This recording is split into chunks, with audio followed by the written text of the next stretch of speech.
Om Swastiastu. Perkenalkan, kami dari kelompok 3 akan melakukan wawancara terhadap salah satu UMKM di Bali untuk memenuhi tugas mata kuliah kewirausahaan dengan dosen pengampu Dr. Nimade Satya Utami SEMM. Sebelum itu, izinkan kami memperkenalkan diri terlebih dahulu. Dimulai dari saya, perkenalkan nama saya Nilu Putri Kasantini, nomor absen 18 dengan NIM 220-261-201-0349, dan rekan saya. Perkenalkan, nama saya Nilo Tulika Putri dengan absen 13 dengan NIM 220-261-201-344. Perkenalkan, nama saya Nikade Andi Agustina Cahyani, absen 26 dengan NIM 22026120101357. Berikut adalah dokumentasi hasil wawancara kami dengan UMKM di Bali. Jadi di sini saya bersama selaku pemilik usaha UMKM Mr. Takoyaki dengan Bapak siapa? Nama lengkap saya Inyoman Gede Mertayasa, tapi biasa dipanggil dengan Bapak Komang ya, oleh teman-teman. Asal saya dari Denpasar, terutama dari Desa Pedungan. Oke Bapak, bisa diceritakan secara singkat awal mula berdirinya Mr. Takoyaki? Ya, awalnya di tahun 2017 kami memulai usaha dari rumah dulu. Kemudian setelah mencoba memasarkan kepada teman-teman, kepada keluarga, dan ternyata mendapatkan respon yang positif dari mereka, lalu kami mencoba untuk ngemper di depan toko atau depan warung dari jam 7 malam sampai jam 10 malam. Jadi singkat sekali ya, karena di pagi hari itu saya juga ada pekerjaan yang lain. Jadi ini nyambi ya.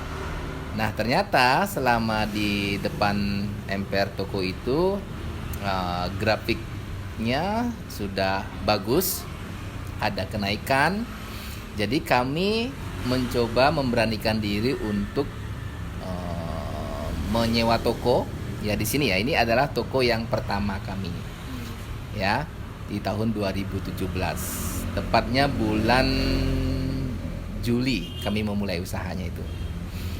Nah, ternyata setiap 6 bulannya kami sudah mampu untuk membuka cabang yang lain di daerah Kota Denpasar.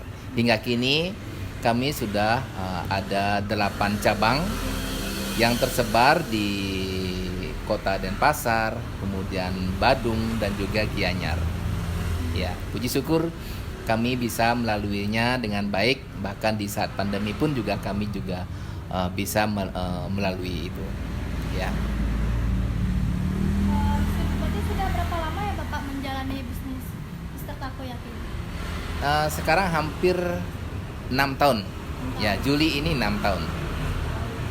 Bagaimana strategi yang Bapak gunakan dalam mengembangkan bisnis takoyaki ini sehingga Bapak memiliki sekian banyak cabang? Ya, kuncinya itu ada banyak ya, bukan hanya di masalah produk ya.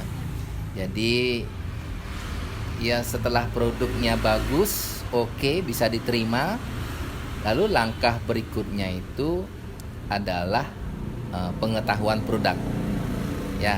Jadi kita harus paham betul mengenai produk yang kita jual, sehingga suatu saat ketika ada pertanyaan dari customer, kita bisa menjelaskannya dengan baik dan benar. Nah, setelah pengetahuan produk, ada yang namanya jalur distribusi. Ya, jalur distribusi itu juga menjadi kunci penting dalam memajukan usaha kita. Nah, dalam saat ini kita mengenal ada Gojek, Grab, Shopee. Jadi jalur distribusi itulah yang memudahkan customer mendapatkan barang yang atau makanan yang dia mau. Ya, itu juga jadi juru kunci, hal penting bagi kemajuan usaha kami. Nah, selain dari jalur distribusi, ada juga yang namanya digitalisasi.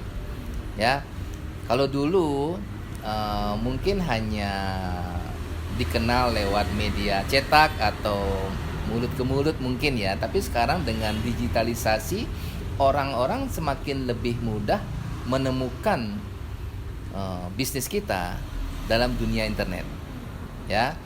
Nah, kalau kita tidak bisa di bidang digitalisasi, maka kemungkinan besar kita akan jauh tertinggal oleh kompetitor-kompetitor kita.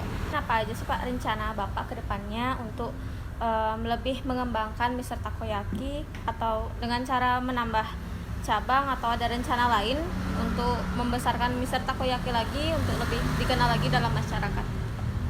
Ya, sampai saat ini membesarkan usaha kami yaitu dengan membuka cabang adalah pilihan nomor satu kami.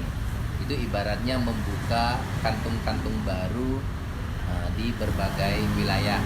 Tetapi sebelum kita membuka cabang, kita harus pastikan dulu situasi usaha kita ini berjalan dengan baik.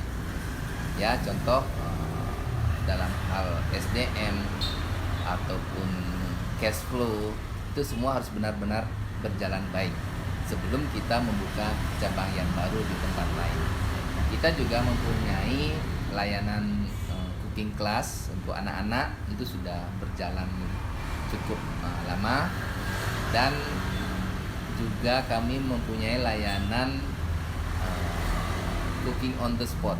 Itu artinya kita mendatangi rumah atau kantor mereka, atau begitu juga ada hotel-hotel, ya, kita langsung memasak di sana untuk acara-acara tertentu, ya, seperti resepsi pernikahan, kemudian company gathering, kemudian ulang tahun juga ada. Nah, ini secara tidak langsung ikut mempromosikan takoyaki buatan kami. Bayangkan saja, contohnya 200 orang, 300 orang yang hadir pada acara atau event tersebut.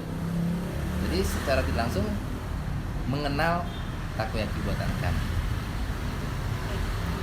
Kemudian kan Bapak juga melakukan pemasaran produk secara sosial media nih. Yeah. Jadi dalam menjalani bisnis digital ini, apa saja sih manfaat yang Bapak rasakan, yang Bapak peroleh juga ketika melakukan pemasaran ataupun promosi di sosial media? Ya, dampaknya tentu sangat besar ya kalau peranan dari sosial media tersebut, ya, karena dulu pernah kita tidak beriklan, misalnya ya, beriklan hanya yang sekeliling daerah kita saja yang tahu mungkin ya, tetapi dengan kita melakukan ini iklan atau ads di Instagram misalnya atau Facebook misalnya, jadi cakupannya menjadi lebih luas lagi, ya, itu bisa kita atur atau setting di aplikasi tersebut seberapa luas, kemudian seberapa lama, kemudian berapa target uang yang kita keluarkan, itu semuanya bisa diatur dalam ads di Instagram contohnya atau platform yang lainnya. Jadi sangat-sangat besar pengaruh dari sosial media tersebut. Tentu juga harus diimbangi dengan konten yang menarik, yang mau orang-orang untuk menonton apa yang kita tampilkan. Itu semua menjadi satu kesatuan antara konten dengan iklan. Saya rasa seperti itu. Kalian yang ingin mencoba takoyaki usaha Bapak ini, jadi kalian bisa datang ke cabang terdekat. Jadi cabangnya di mana aja, Pak? Kita saat ini ada di Jalan Pulau Sailus. Yang pertama ini ya, Jalan Pulau Sailus Sesetan. Yang kedua ada di Jalan Cokro Aminoto, di utaranya Terminal Ubung, ya. Yang ketiga ada di Jalan Tukar Pakerisan nomor 75, tepat di depannya Miga Coan. Kemudian yang keempat ada di Dalung, Jalan Padang Lui. Kemudian yang kelima ada di Batu Bulan, di timurnya Patung Barong. Kemudian yang keenam ada di Jalan Gunung Agung, sebelahnya SMP 2 Denpasar. Yang ketujuh ada di Jimbaran, yaitu di Jalan Taman Griel. Dan yang kedelapan ada di Jalan WR Supratman, tepat di sebelahnya Mona Fresh.